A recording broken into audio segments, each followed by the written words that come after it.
क्या हाँ ना, मतलब डेमो बना के ना जो अपने मोबाइल में रहेगा, लेकिन जो को सेंड करोगे एग्जिट करोगे जब डेमो खत्म है डायरेक्ट मोबाइल में इस तरह भी रहेगा ना, इस तरह रहता है। कैमरे में जाओ ना, स्लोमो दिखाएगा, गैलरी में जाके देखो खत्म। अच्छा जी, सबने ज्वाइन कर लिया, तो फिर हम लोग स्टार्ट कर लेते हैं। ऑलमोस्ट तो आ गए, 18 ही थे पहले भी ना, तो अभी 16 तो आ ही गए। चलें जी।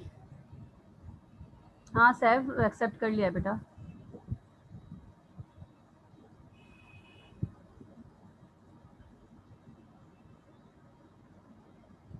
पार्शियल लॉ यह क्या है जी? परसेप्शन है, इंटरप्रिटेशन है, टच है, बॉडी है, बॉडी परसेप्शन है। यानी कि परसेप्शन वही आपका ख्याल, जो पार्शियल लॉ जो है ये काम कर रहा है, ये आपके ख्यालात के ऊपर काम कर रहा है। जो भी टच करने वाले एहसासात होते हैं उनको ये रिप्रेजेंट कर रहा होता है। इंटरप्रिटेशन के काम ये कर रहा होता है। यानी यहाँ जितना भी आप राइट और रॉन्ग को जो है काम कर रहे हैं वो रिप्रेजेंट करिए। एक दूसरे के काम में कोई इन्फ्लुएंस नहीं है, लेकिन वही बात है कि एक काम अपना खत्म करता है तो दूसरे डिपार्टमेंट को भेजता है, फिर दूसरा खत्म करता है तो तीसरे डिपार्टमेंट को भेजता है, तीसरा खत्म करता है तो अपने चौथे डिपार्टमेंट की तरफ जाता है।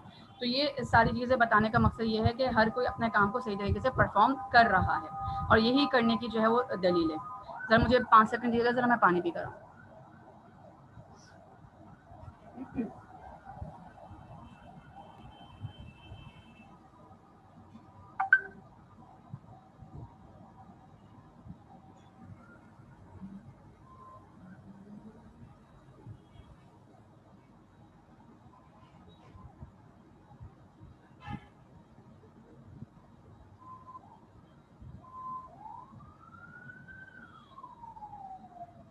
अच्छा जी,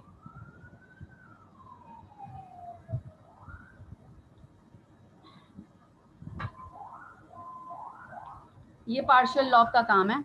perception, interpretation, touch, body perception. कैसे परसेप्शन जो है वो डेवलप होता है।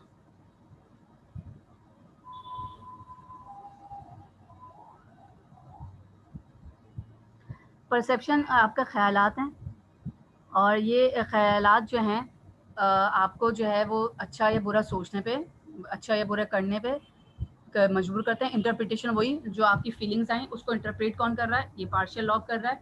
यानी कि अगर आप किसी चीज़ को देख के डरे हैं तो वो डर के को इंटरप्रेट कौन कर रहा है, कि डर बता रहा है या खौफ बता रहा है या एक्साइटमेंट बता रहा है या वो क्या चीज़ बता रहा है। ठीक है,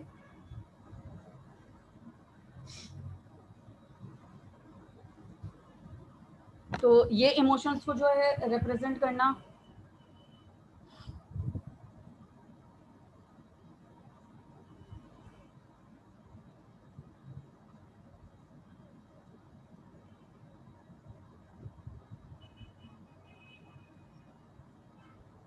और ये ऑक्यूपेचर लॉब क्या है, अच्छा जी, टच और बॉडी परसेप्शन। बॉडी का भी अपना एक परसेप्शन है कि बॉडी किस पर्सपेक्टिव से जो है वो वर्कआउट कर रही है। आपकी बॉडी अगर नेगेटिव उसमें जा रही है, बहुत ज़्यादा तकलीफ की तरफ जा रही है, बहुत ज़्यादा पेन की तरफ जा रही है, तो वो इन्फॉर्मेशन भी जो है वो ये पैरिटल लॉब जो है वो दे रहा है। तो ये और जो टच के एहसास आते हैं, जैसे अगर मैं किसी को बहुत ज़ोर से मार दूँ, थप्पड़ मारूँ, तो थप्पड़ मारने की तकलीफ को जो है वो ये वाला पैरिटल लोब जो है ये किसी चीज़ से धक्का लगा है। अच्छा, बाज़ दफ़ा हमें जो है कोई चीज़ लग जाती है तो पता नहीं चलता, और बाज़ दफ़ा जो है ना बहुत कभी एहसास हो जाता है जब हाथ जैसे हाथ पे कोई चोट लग गई तो वो उस वक्त एहसास नहीं होता, लेकिन जैसे ही एहसास होता है तो फिर पता चलता है कि क्या चीज़ है और क्या नहीं है। ठीक है ना, तो ऑक्यूपिटल लॉब्स क्या है जी, ये ऑक्यूपिटल लॉब जो है वो विजन एंड साइट है। विजन का मतलब है कि आपका दूर अंदेशी वाली जो सोच, जिसे हम कहते हैं ना जी, बड़ी दूर अंदेशी से सोचा है आपने, बड़ा सही फैसला किया है, तो ये वो वाला जो है ये वो नज़रिया पेश कर रहा होता है और पूरे साइट सीन कर रहा होता है। यानी कि हर हालात का मंजर कशी करना। यानी अभी देखें हमारे सामने बहुत सारे जो है वो हालात सामने आ रहे हैं, बार बार ये कोरोना के केसेस हमारे पास आ रहे हैं, तो इसकी बेस पर क्या विजन आप बना सकते हैं, क्योंकि अभी तो मिशन ही कंप्लीट नहीं हो रहा, तो विजन को आप कैसे डिस्कस करेंगे। ठीक है, तो अब ये विजन एंड साइट सीन, हम साइट सीन का मतलब कहते हैं कि जी हम साइट सीन पे जा रहे हैं, यानी कि हम मंजर कशी करने जा रहे हैं, नज़ारे देखने जा रहे हैं। नज़ारे क्या होते हैं, वो जो मंजर कशी होती है, जो बड़ी बड़ी एरियाज, जो टूरिज्म होती है, सैर सयाहत में ही जो है वो साइट सीन जो है वो क्लियरिफिकेशन की तरफ आता है। तो इसमें आप जो ख्यालात की मंजर कशी कर रहे होते हैं कि आपका ख्याल आपको कहाँ तक लेके जा रहा है, आपकी सोच आपको कहाँ तक लेके जा रही है, आपकी डेवलपमेंट आपको कहाँ तक लेके जा रही है। तो ये सारी चीज़ें जो है वो इसी चीज़ पे जो है वो बेस कर रही होती हैं। अच्छा जी, अब हम बात करते हैं जी टेम्पोरल लॉ। ये क्या है जी, हियरिंग एंड साउंड ऑब्जर्वेशंस, सुनना और कहाँ से जो कोई भी साउंड है, कोई भी आवाज़ है, चाहे वो पत्तों की है, समंदर की है, पत्थर की है, बारिश की है, मिट्टी की है, हवाओं की है, कोई भी साउंड होता है उसको ऑब्जर्व करना। फ़ौरन आप कहते हैं कि जी अभी पिछले हफ्ते जो है एकदम वो तूफ़ानी बारिश जैसी आई, तूफ़ानी हवा चली और जो ना खूब मिट्टी और आंधी सी आ रही थी, तो उससे हमें क्या पता चल रहा था कि जी उसकी आवाज़ से पता चल रहा था कि यहाँ बहुत तेज़ हवा चल रही है, कहीं से आंधी आ रही है। तो ये आवाज़ से ही आप सिर्फ जो है वो ये जो टेम्पोरल लॉब जो है वो सिर्फ और सिर्फ हेयरिंग के ऊपर ही डिपेंड करता है। ऑक्यूपिटल जो है सिर्फ विजन्स के ऊपर काम कर रहा होता है, और पार्शियल लॉब्स जो हैं जो आपकी जितनी भी परसेप्शंस हैं, जितनी इंटरप्रिटेशंस हैं, उसके ऊपर काम कर रहे हैं। सबसे खतरनाक एरिया ये मोटर और प्री मोटर एरिया है, जहाँ पर ये फ्रंट लॉब अगर डैमेज हो जाए तो आप इमोशन लेस हो जाते हैं, आपको कोई फीलिंग्स ही नहीं आती हैं कि आप मार खा रहे हैं या खाना खा रहे हैं या भूखे हैं या सोए पड़े हुए हैं, कोई चीज़ को जो है वो, और ये सजेशन भी है। खैर अब जब ये चीज़ें पढ़ी हैं तो देखें हमें एहसास हो रहा है कि हमारी ये सारी चीज़ें कैसे वर्कआउट कर रही हैं, और जब ये चीज़ें नहीं आ रही होती तो यहाँ से साइकोलॉजिकल डिसऑर्डर्स आने शुरू हो जाते हैं, दिमागी ख़राबी, नींद पागलपन, ये सारी चीज़ें हमें नज़र आनी शुरू हो जाती हैं। अगर मैं सही तरह से ये हेयरिंग ना करूँ, साउंड ऑब्जर्वेशन ना करूँ, तो क्या यहाँ इन्फॉर्मेशन जाएगी? यहाँ इन्फॉर्मेशन ही नहीं जाएगी। जब ये एरिया डैमेज है तो कोई भी चीज़ यहाँ से वहाँ नहीं जा सकती, कोई इंटरप्रिटेशन नहीं जा सकती, कोई चीज़ भी नहीं जा सकती। तो अल्लाह हर किसी का जो है वो दिमाग को और दिल को दोनों को सलामत रखे। और जो है ये जब ये वाली कैफियत होती है तो सिर्फ एक बंदे की ज़िंदगी नहीं जाती, पूरी फैमिली जो है वो डिस्टर्ब होती है। कोई भी बीमारी हो, कोई भी चीज़ हो, कुछ भी मसला हो, तो उसमें सिर्फ ये नहीं होता है कि सिर्फ उस बंदे तक बीमारी महदूद रहती है, कहीं पे भी किसी भी हद तक जो है वो चली जाती है बीमारी।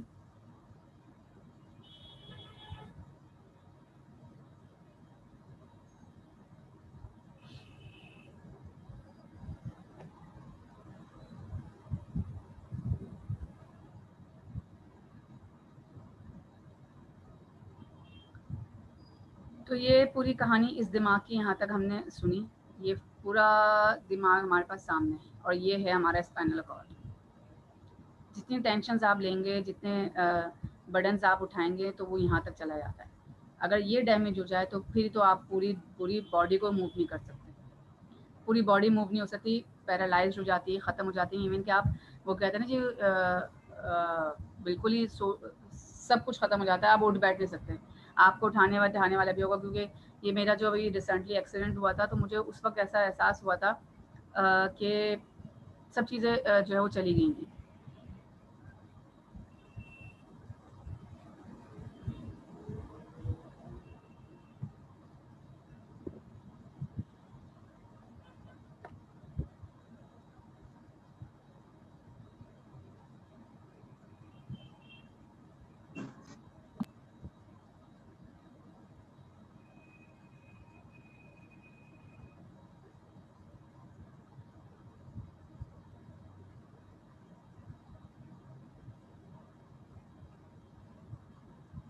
तो ये जो स्पाइनल कॉर्ड है, इसका जो है ज़्यादातर ताल्लुक जो है वो आपकी बेटा मेरा वही गर्दन की तरफ जो है मेरी जो है डैमेजेस आ गए थे। पूरी जो मेरी कमर के टिश्यूज़ हैं ना, वो डिस्टर्ब हो गए थे। और अब तक यकीन माने कि अब तक मैं रिकवर नहीं कर पा रही हूँ। मेरी गर्दन की तकलीफ़ अब भी उतनी ही जो है तेज़ी से है। तो मैं एक बात बता रही हूँ कि एक छोटा सा एक्सीडेंट, जिसे हम छोटा सा एक्सीडेंट कहते हैं, अच्छा खासा वो बड़ा एक्सीडेंट था, क्योंकि पूरा रक्षा पलट गया था। लेकिन उसकी वजह से जो है मैं, अगर इसके अलावा भी मुझे जो है ये मस्कुलर पेन्स रहते थे पहले भी, तो ये मेरी गर्दन बहुत बुरी अकड़ती थी, ऐसी थी कि जैसे मूव नहीं हो रही। तो उस पर जो है वो डॉक्टर्स यही कहते थे कि आप ज़्यादा स्ट्रेस ना लें, ज़्यादा टेंशन नहीं लें। तो कुछ बच्चे ऐसे होते हैं, कुछ जो है वो लोग ऐसे होते हैं जो एंजाइटी ज़्यादा लेते हैं, जो ज़्यादा स्ट्रेस में रहते हैं, तो उनके साथ ही डैमेजेस मस्कुलर पेन ज़्यादा होने लग जाता है, क्योंकि वो उसके बर्डन को बर्दाश्त नहीं कर पाता। ठीक है ना। टेंशन्स जो होती हैं वो आधी समझ लें कि पूरी बॉडी को जो है वो कवर कर जाती है। जज़ाकल्लाह बेटा। अल्लाह आप सब लोगों को भी जो है वो हमेशा सेहतयाब रखे, कामयाब रखे और हर बुरी नज़र से बचाए आप सब लोगों को। और बहुत दुआ है बेटा आप सब के लिए। जो इतना आप लोग सब कोऑपरेट करते हैं, सब चीज़ें देख रहे थे। और क्योंकि देखिए सैटरडे को आपने देखा भी होगा कि पूरे मेरे ख़्याल से कराची में लाइट नहीं थी, और मैंने नेट में भी जो केबल वाले उनको इतनी जो की बेशक बेटा सलार जज़ाकल्लाह। और जो है इतनी जो है वो कंप्लेंट्स की थी सैटरडे को भी, लेकिन जो है वो खुद ही कहने लगे कि 4 बजे से सुबह से जो है वो लाइट गई हुई है, और हमने जो है जनरेटर और यूपीएस सब चला लिए हैं। लेकिन अब जाहिर सी बात है वो यूपीएस और जनरेटर भी एक हद तक चलते हैं, तो वो डैमेजेस हो जाते हैं। जज़ाकल्लाह बेटा। अल्लाह ताला आप सब लोगों को भी अपनी रहमत बनाए रखे और खूब कामयाबियाँ दें। खूब अपनी ज़िंदगी में खुशियाँ देखो, अपने पेरेंट्स के साथ, अपनी फैमिली के साथ, अपने जो अल्लाह ताला ने आपको नेमतें रहमतें दी हैं, आपको सब अता हों। तो यही थोड़ा सा सैटरडे को मसला आ गया था कि जो है वो नेट का ही मसला हो रहा था, और जनरेटर हमने चला भी लिया था, लेकिन जो है वो लाइट ही नहीं थी, नेट ही नहीं था, पूरे एरिया में जो है नेट नहीं था। और आई थिंक जो है ना वो यही खबर आई कि कराची में जो है वो फीडर ट्रेड्स हो गए थे।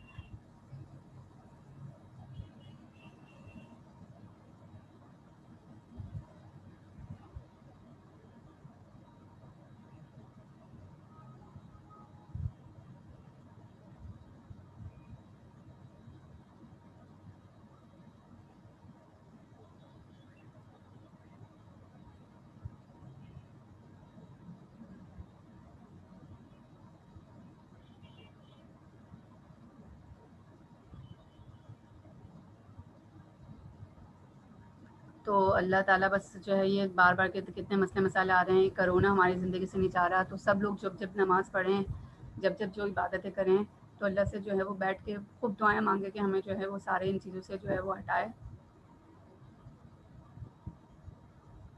हाँ बिल्कुल, ट्रिप्स हो गए थे नौशाद।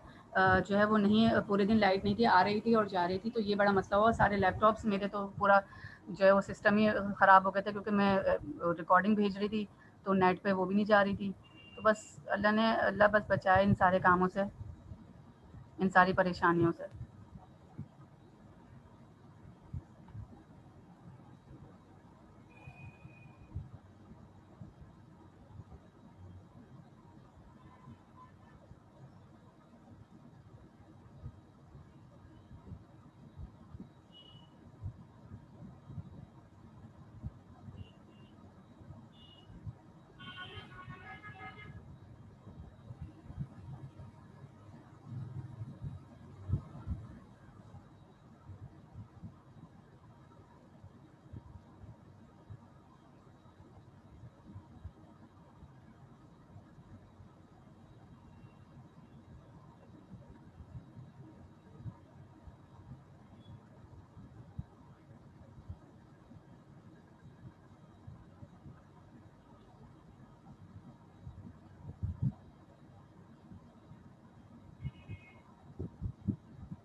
अच्छा जी, अब न्यूरॉन्स की हम बात करते हैं। अब न्यूरॉन्स में अब ये बड़ा बेसिक सिस्टम है और इसके ऊपर जो है वो बात इसलिए करना ज़रूरी है।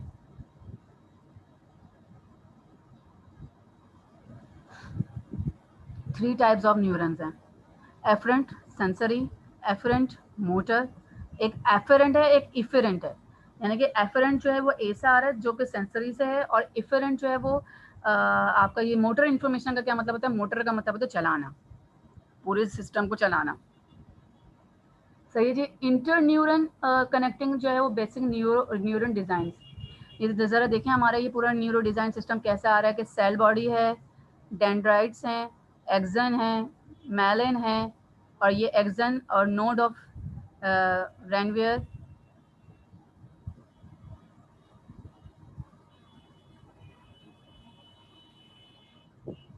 ज़रा इसको गो थ्रू करें।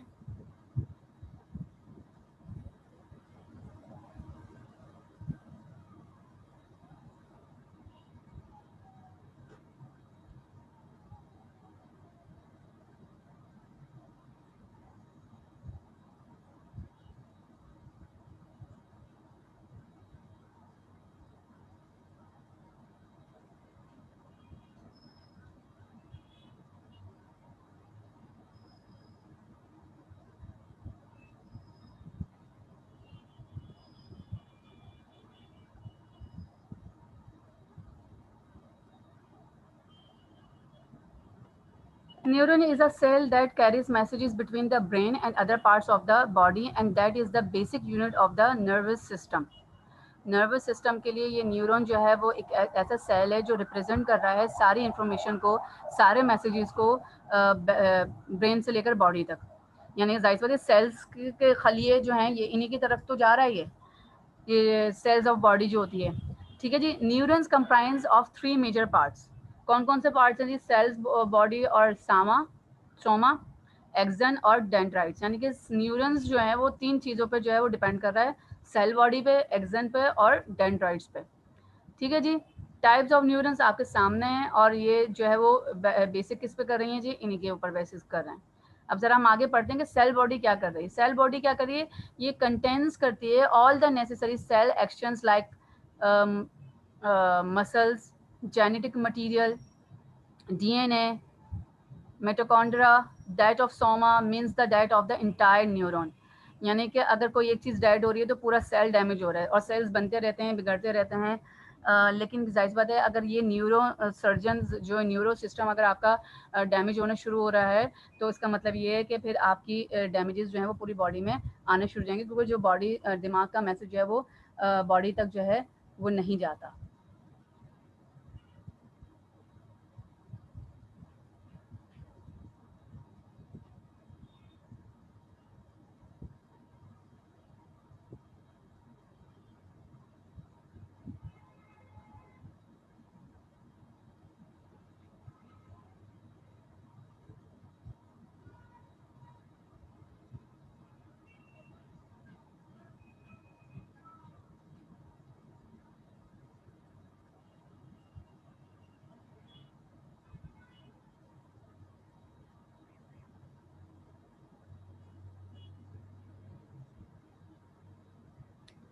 अब हम बात करते हैं एक्सन की। तो एक्सन क्या कर रहा है? ट्रांसमिट करता है मैसेजेस को next cell body and other glands. यानी कि ग्लैंड्स को और दूसरे सेल्स ऑफ बॉडी को जो है वो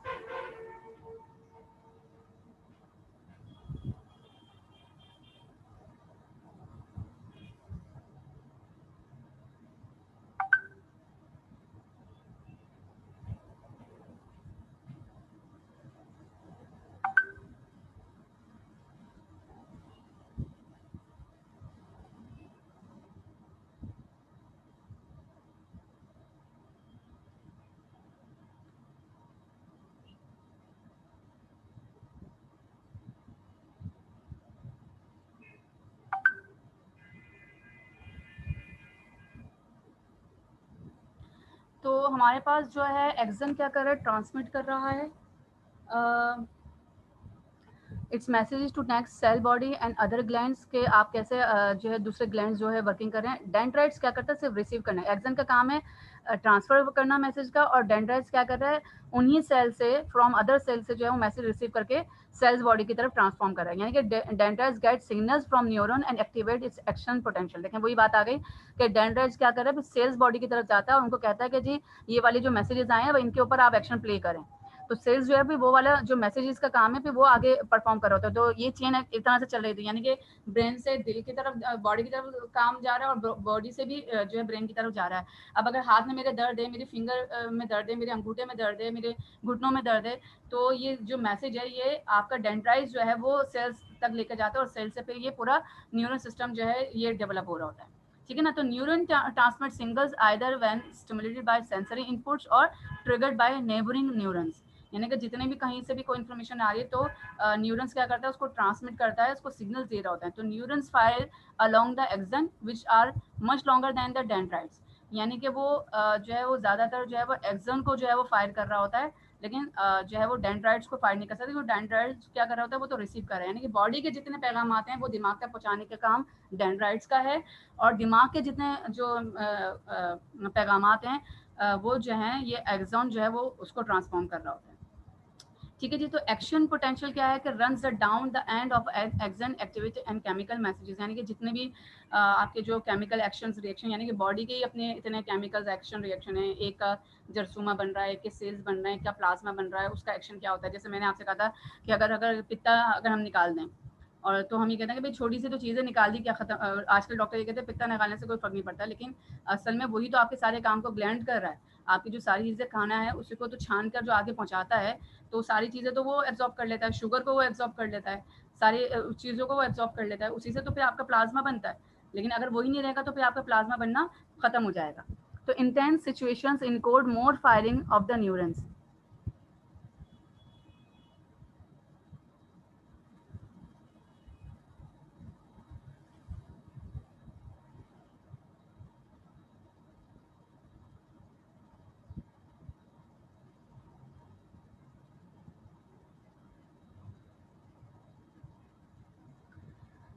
तो ये चीज़ जो है वो अपने ट्रांसफॉर्म की तरफ जा रही है। Intense situations encode more firing of the neurons. यानी कि जितनी भी सिचुएशन इनकोड होती है मोर फायरिंग ऑफ द न्यूरॉन्स। देखिए हर चीज़ को तो थोड़ी रखा जाएगा, जो चीज़ ट्रांसफॉर्म होती रहती है वो डाइल्यूट होती रहती है, फिर नई चीज़ बन रही होती है, फिर डाइल्यूट होती है, फिर नई चीज़ बन रही होती है।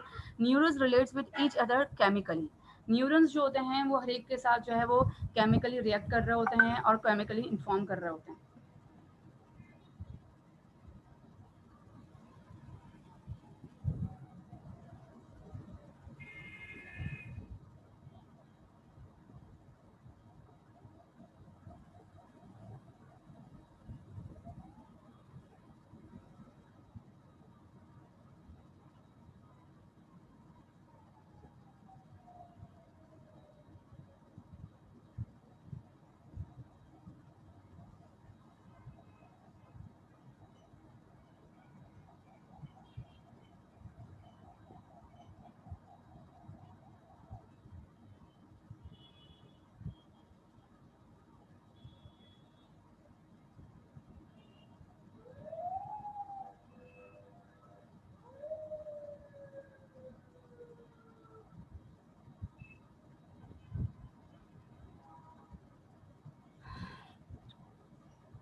ठीक है जी। अब ये हमने ये वाली स्लाइड जो है वो कंप्लीट कर ली। अब ज़रा आगे हम देखते हैं कि आगे हमारे पास कौन सी स्लाइड आ गई है।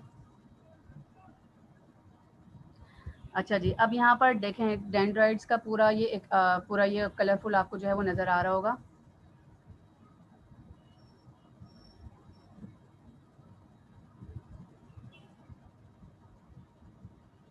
रबी तुम्हारा मेरे ख्याल से जो है कैमरा ऑन हो गया है।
तो यहाँ पर जो काम हो रहा है ये न्यूक्लियस का, डेंड्राइट्स का, सेल्स बॉडी का, ये सब चीज़ें जो है role of neurotransmitters in mental health.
Role of nutrism play an important role in human emotions and behaviour. क्या कर रहा है ये neurotransmitters in mental health? आपकी प्लेजेंट अनप्लेजेंट को जो है वो चेक कर रहा होता है।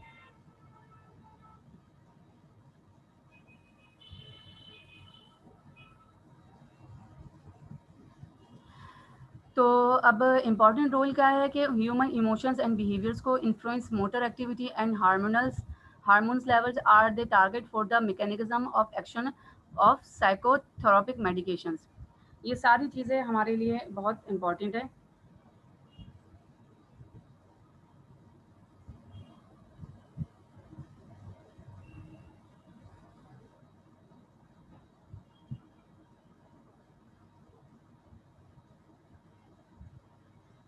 Play an important role in human emotions and behavior. Influence motor activity and hormones levels are the target for the mechanism of action for psychotropic medications. ये सारे काम न्यूरो ट्रांसमीटर्स कर रहा है इन मेंटल हेल्थ। आपका इमोशन, आपका behaviour सब इसके कंट्रोल में। हमारा जितनी एक्टिविटी ऑफ इंफॉर्मेशन है वो सारी इसलिए कहते हैं जी आपका जो नर्व सिस्टम है, न्यूरो सर्जन्स जो होते हैं जो आपके पूरा नर्व सिस्टम को जो है वो चेकआउट कर रहे होते हैं। क्योंकि जब हमारा एक्सीडेंट हुआ तो हमें सबसे पहले जो है वो जो है यही जो है दिमाग के भी एक्सरे करवाए गए, कहीं ऐसा हो कि बॉडी के साथ दिमाग भी बिल्कुल सुना है। अच्छा, फिर अभी 10 मिनट के बाद बंद हो जाएगा जूम, तो फिर 10 मिनट के बाद फिर जो है वो ज्वाइन कीजिएगा, क्योंकि वो हमारा तीसरा स्लॉट होगा। 3:30 तक हमारी क्लास जाएगी, 1:30 से 3:30 तक।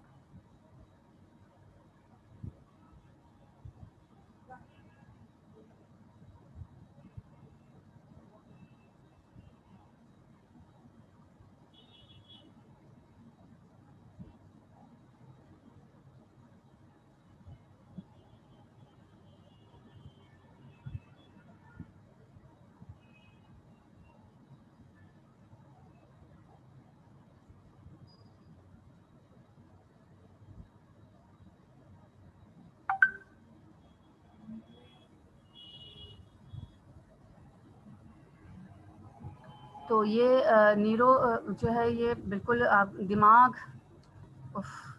अब देख के एहसास होता है कि दिमाग कितना बड़ा जो है वो काम प्ले कर रहा है। अच्छा जी, ये बड़ी जो है मुझे इफ़ेक्टिव लगी है चीज़, जिसमें जो है पूरी psychopharmacology categories of neurotransmitters जो हैं वो शामिल हुए हैं।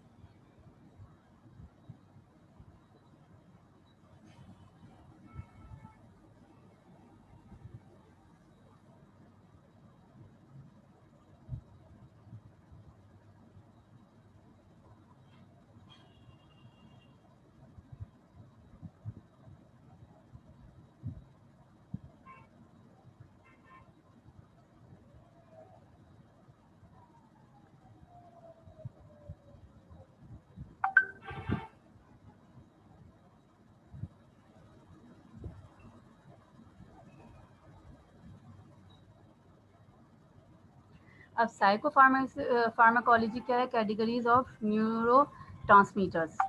यानी कि एस्टेल्कोलाइन क्या है? Involve in sleep, arousal and movement, influence learning, memory. देखें, यानी कि जो हम पूरे जो साइकोलॉजी के टॉपिक्स पढ़ रहे हैं, मेमोरी हो गया हमारा, लर्निंग वर्क, हमारी अराउजल मूवमेंट हुई,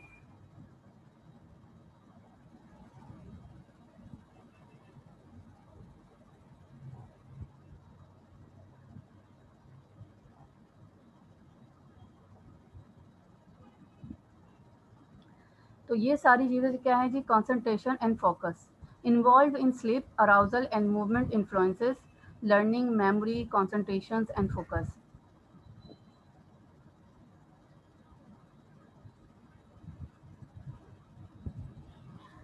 यानी कि 100 बिलियंस जो है transmitters divided into major types. एक इनिबिटरी होता है, एक एग्जिबिटरी होता है।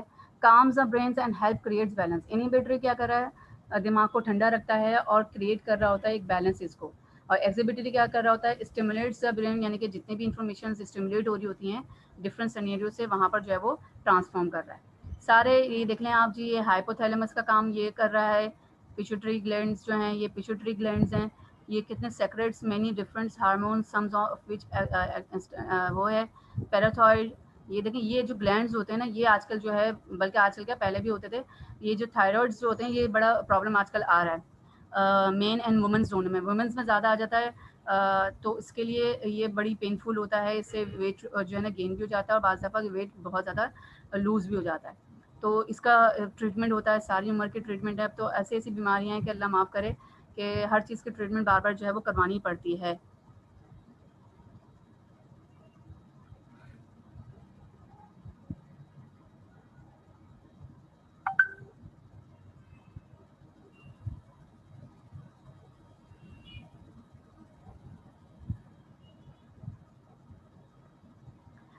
तो ये पिट्यूटरी जो है ग्लैंड्स क्या हैं? Secretes many different hormones, some of which affect other glands.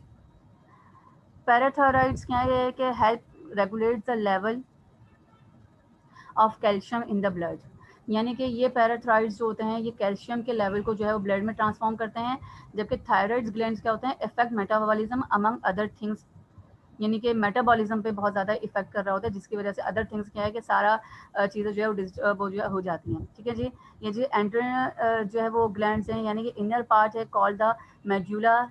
वो मेड्यूला जो हमारा पहला पार्ट था, जिसका हार्ट बीट से ताल्लुक होता है, और वो अगर डैमेज होना शुरू हो जाए तो ये फाइटिंग जो है वो चल रही होती है। पेनक्रियाज क्या है जी? Regulates the level of sugar. यानी पेनक्रियाज वही आपका लबलबा जिगर, और इसी के बेस पर जो है वो आपका खाना जो है वो डिस्टर्ब होता है या एडजस्ट होता है, इन दोनों के बेस पर होता है।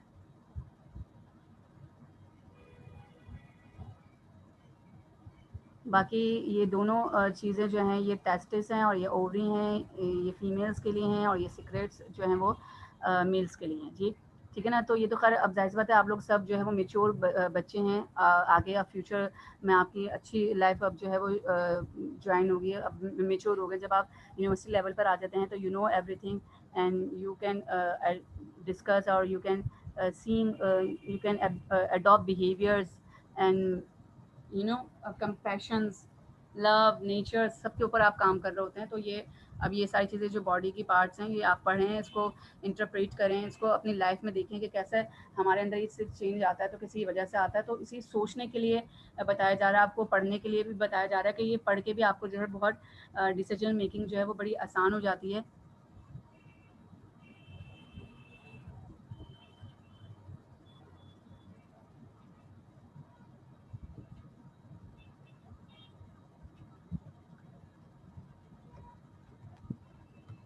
ये हमारा सेक्शन बी है ना।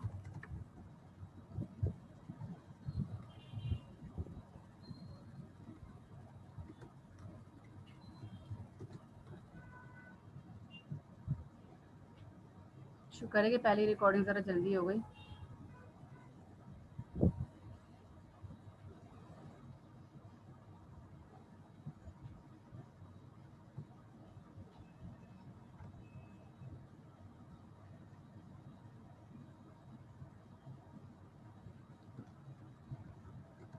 तो बेटा, ये चीज़ें जो हैं वो बड़ी समझने की हैं, इसमें कोई मजाक की या उसकी बात नहीं है। और ये हमें जो है वो बताया जाता है कि हम अपनी लाइफ को कैसे जो है इसके साथ जो है वो अपनी चेंजिंग्स लेकर आएँ, और इसमें कोई जो है वो बुराई नहीं होती है। जाहिर सी बात है, ये थॉट्स हैं हमारे और ये साइकोलॉजी है। जब हम दुनिया में आए हैं तो हर एक चीज़ के लिए हमें जो है वो चीज़ें समझनी पड़ेंगी, तभी हमें जो है वो दुनिया का पता चलेगा कि दुनिया हमें क्या बता रही है।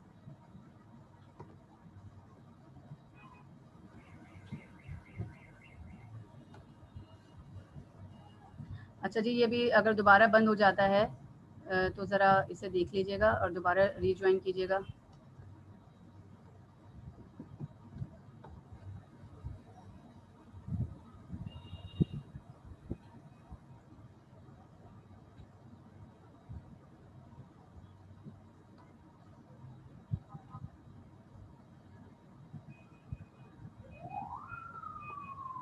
साथ साथ इसके कि अभी दूसरी रिकॉर्डिंग ख़त्म हो जाएगी तो फिर वो भी अपने साथ जो है स्टार्ट हो जाएगी।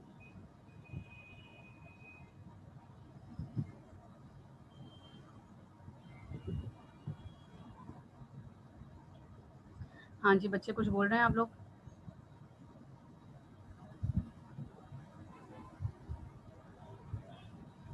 ठीक है बेटा, थैंक यू। अच्छा जी, अब ज़रा हम इस पे बात कर रहे हैं कि जी acetylcholine involved in sleep, arousal and movement influences learning, memory and concentration and focus.